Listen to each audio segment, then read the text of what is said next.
तुमच्या जाहिरातीसाठी एक संधी मोठ्या प्रेक्षकांपर्यंत पोहोचवा. व्यवसाय असो किंवा इव्हेंट, विकासनामा सोबत जाहिरात करा. स्क्रीनवरील नंबरवर आजच संपर्क करा.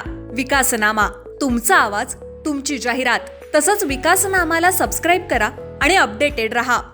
अजून सुद्धा सांगतो की माझ्या नादाला लागला तर ठाणे जिल्ह्यामध्ये त्यांचं अस्तित्व आहे ना, तर परवानगी मिळाली पाहिजे. म्हणजे Ganesh Naik you lead the Thane Palghar.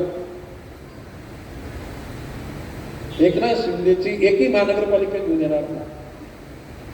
किंबहुना मी ओपन चॅलेंज देतो की कल्याणमध्ये त्याचा पुत्र त्याला कायमचा माजी खासदार म्हणून लावावा लागला. ठाण्यामध्ये इथला ठाण्याचा जो अति आगाऊ खासदार, त्याला मी तसं ओपन सांगितलं, तुला माझी कायमचं आयुष्यभर माझी खासदार म्हणून तुला लावा. हे मी नाही लावणार, ही ठाण्याची आणि कल्याणची जनता फक्त गणेश नाईक फक्त लीड घ्यायची गरज. कारण हे भस्मासूर आहेत, बकासूर आहेत. यांच्यामुळे महाराष्ट्र राज्य 10 वर्ष मागे गेलं. त्यांनी इतक्या मोठ्या प्रमाणामध्ये पाप केली. ही पाप जर उजागर झाली ना, यांच्या जागा जेलमध्ये असतात. मी कधी लुस्टॉक करत नाही.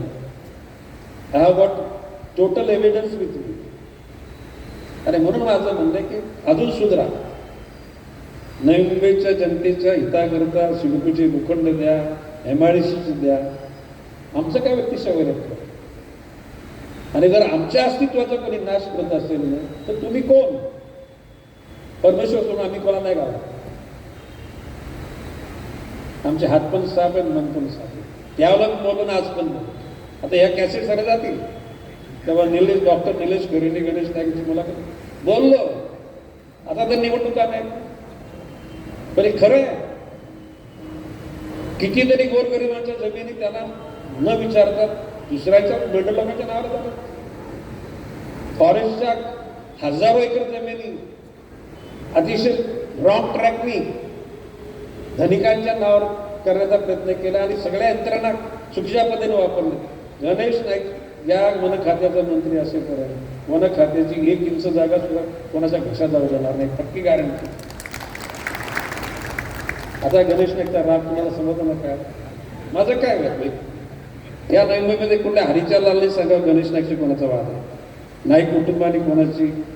आता काही लोक गणेश नाईकाने भूखंड अरे आमच्याकडे प्लॉट आहेत ना, आम्ही पूर्ण FSA अजून वापरलेलं नाही, अर्धा FSA वापरले एवढे आमच्याकडे जागा आहे. आणि मी विनम्रपणे सांगतो, कलेक्टिव्ह फार्मिंग आणि कॉन्ट्रॅक्ट फार्मिंगच्या अनुषंगानं कॉन्ट्रॅक्ट फार्मिंग आणि कलेक्टिव्ह फार्मिंग ही कायदा नंतर आला. 1990 साली आम्ही कनेक्टिव्ह फार्मिंग आम्ही केली. तर आम्हाला कोणी शांतपणे शिकायची गरज नाही साहेब. तुमच्या जाहिरातीसाठी एक संधी मोठ्या प्रेक्षकांपर्यंत पोहोचवा. व्यवसाय असो किंवा इव्हेंट, विकासनामा सोबत जाहिरात करा. स्क्रीनवरील नंबरवर आजच संपर्क करा. विकासनामा, तुमचा आवाज, तुमची जाहिरात. तसंच विकासनामाला सबस्क्राईब करा आणि अपडेटेड रहा.